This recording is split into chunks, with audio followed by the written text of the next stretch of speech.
Hello everyone, আসসালামু আলাইকুম। Welcome to my channel Nadia Ripon blog. আজ আমি আপনাদের সাথে ইলিশ মাছের দো পেঁয়াজা রেসিপিটি শেয়ার করব। এখানে আমি নিয়েছি একটি ইলিশ মাছ কেটে ভালো করে ধুয়ে নিয়েছি পেঁয়াজ কুচি, ধনিয়ার গুঁড়া, মরিচের গুঁড়া, লবণ, হলুদ। এখন একটি পাত্রে মাছগুলোকে নিয়ে নিচ্ছি। এর ভিতরে অ্যাড করছি আধা চামচ হলুদের গুঁড়া, আধা চা চামচ লবণ,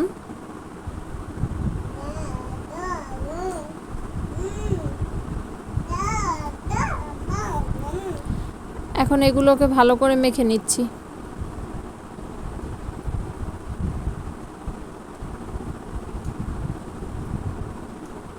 এগুলোকে আপনারা চাইলে জাকি দিয়েও ভালো করে হলুদ এবং লবণ মিশিয়ে নিতে পারেন। হাত দিয়ে মিশালে সব থেকে ভালো হয়, তাহলে প্রত্যেকটা মাছের গায়ে হলুদ লবণ লাগে। আমি চুলার উপরে একটি ফ্রাই প্যান বসিয়ে দিয়েছি, এটি গরম হওয়ার জন্য। এটি গরম হয়ে গেলে এর ভিতরে আমি অ্যাড করছি পরিমাণ মতো তেল।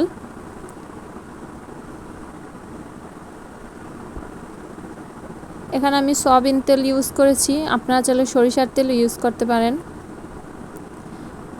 তেলটি গরম হয়ে গিয়েছে, এর ভিতরে মাছ দিয়ে দিচ্ছি। মাছগুলোকে ভালো করে ভেজে নিতে হবে। এক এক করে আমি সব মাছগুলো দিয়ে দিচ্ছি এবং অপেক্ষা করছি এক পাশ ভাজার জন্য। হয়ে গিয়েছে আমার এক পাশ ভাজা। এখন আমি মাছগুলোকে উল্টে দিচ্ছি অপর পাশ ভাজার জন্য। হ্যাঁ গাইস, আমার মাছগুলো ভাজা হয়ে গিয়েছে। এখন আমি এগুলোকে তুলে নিচ্ছি আলাদা একটি পাত্রে। একই তেলের ভিতরে আমি পেঁয়াজ কুচি দিয়ে দিচ্ছি। এখন এটিকে ভালো করে নেড়েচেড়ে ভেজে নিচ্ছি বাদামি রং হওয়া পর্যন্ত, হালকা বাদামি রং। খেয়াল রাখতে হবে যাতে পেঁয়াজগুলো পুড়ে না যায়।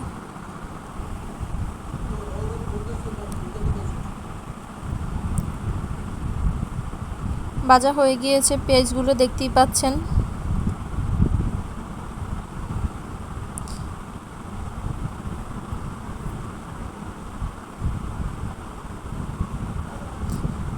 এখন আমি অ্যাড করছি এর ভিতরে হলুদের গুঁড়া, মরিচের গুঁড়া, ধনিয়ার গুঁড়া, লবণ পরিমাণ মতো। এখন এটিকে ভালো করে নেড়ে মিশিয়ে নিতে হবে পেঁয়াজের সাথে।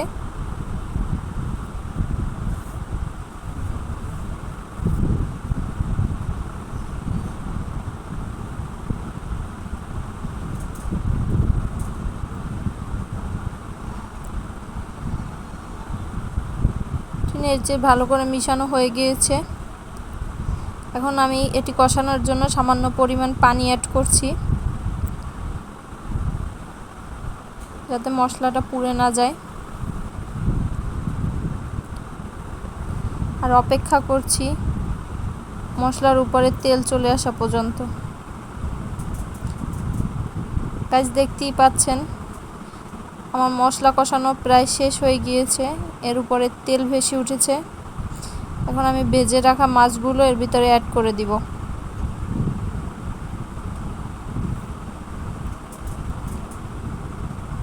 দিয়ে দিচ্ছি ভেজে রাখা মাছগুলো।